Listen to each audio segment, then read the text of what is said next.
ननद का ताना। तन्नू आज ही अपने ससुराल से मायके आई थी। इस बार भी वो ससुराल से मायके आकर खुश नहीं थी। सबको दिखाने के लिए तो वो ऊपर ऊपर से हंस रही थी, मुस्कुरा रही थी, पर अंदर ही अंदर उसका मन बहुत बेचैन था।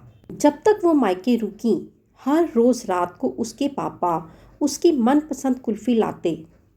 माँ रोज़ पूछती कि मेरी लाडो क्या खाएगी, जिससे हर रोज़ उसका मनपसंद खाना ही बने, पूछे भी क्यों ना।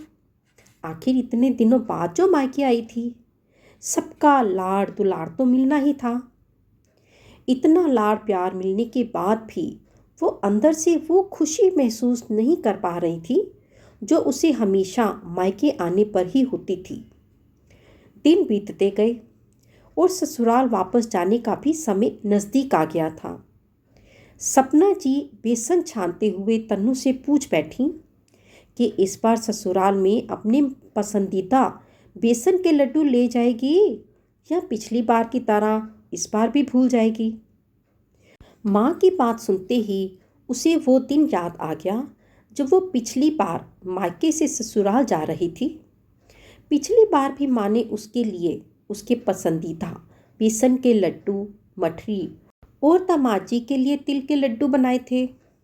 पर सच तो ये था कि तन्नू जानबूझकर लड्डू वहीं छोड़ गई थी, क्योंकि पिछली बार जब वो मायके से ससुराल आई थी तो उसकी ननद ने चलते वक्त ही बोल दिया था कि भाभी अपनी मम्मी से कह देना कि इस बार भी हमें बेसन के लड्डुओं में ही ना निपटा दें। अगर और कुछ नहीं बना सकते तो कोई मिठाई ही बाजार से भिजवा दें। पिछली बार तो तन्नू ने जानबूझकर ही बेसन के लड्डू वहीं छोड़ दिए थे और माँ से भी झूठ बोल दिया था कि वो लड्डू ले जाना तो भूल ही गई हैं। पर इस बार वो क्या बहाना बनाए, वो इसी सोच में डूबी हुई थी। तभी माँ उसे हिलाते हुए बोली, कहाँ खो गई मेरी लाडो। तन्नू ना तो किसी को सच बता सकती थी और ना ही झूठ बोलना चाहती थी और ना ही वो अपने ससुराल का पर्दा उठाना चाहती थी। वो अपनी माँ के गले से लिपट गई और बोली, माँ इस बार आप लड्डू रहने दीजिए, मैं बेसन के लड्डू खा खा कर बोर हो गई हूँ। आप एक काम कीजिए, मेरी सास और मेरी ननद को काजू कतली बहुत पसंद है, आप पापा से कहकर काजू कतली ही मंगवा दीजिए, आपकी मेहनत भी बच जाएगी। पर मेरी लाडो रानी तो शादी से पहले काजू कतली को हाथ भी नहीं लगाती थी, उसे तो हमेशा मेरे हाथ के बने बेसन के लड्डू ही पसंद है। फिर इस बार इससे पहले कि माँ कुछ कहती, लाडो के पापा रसोई में आते हुए बोले, ये लो मेरी लाडो रानी, मैं तुम्हारे लिए काजू कतली ले आया हूँ।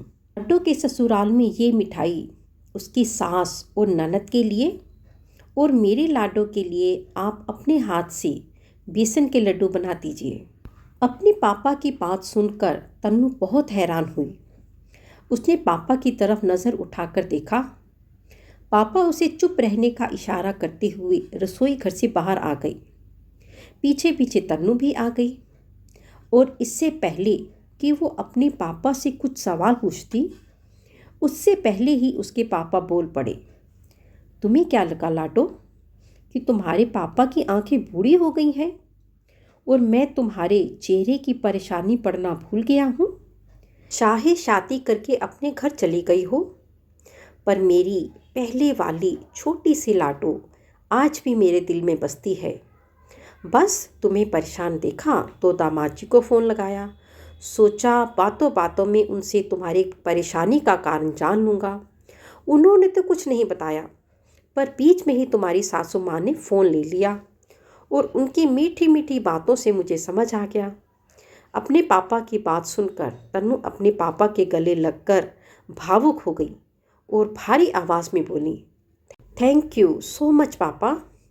आपको हमारी ये वीडियो कैसी लगी प्लीज़ प्लीज़ प्लीज़ मुझे कमेंट बॉक्स में लिखकर ज़रूर बताइएगा।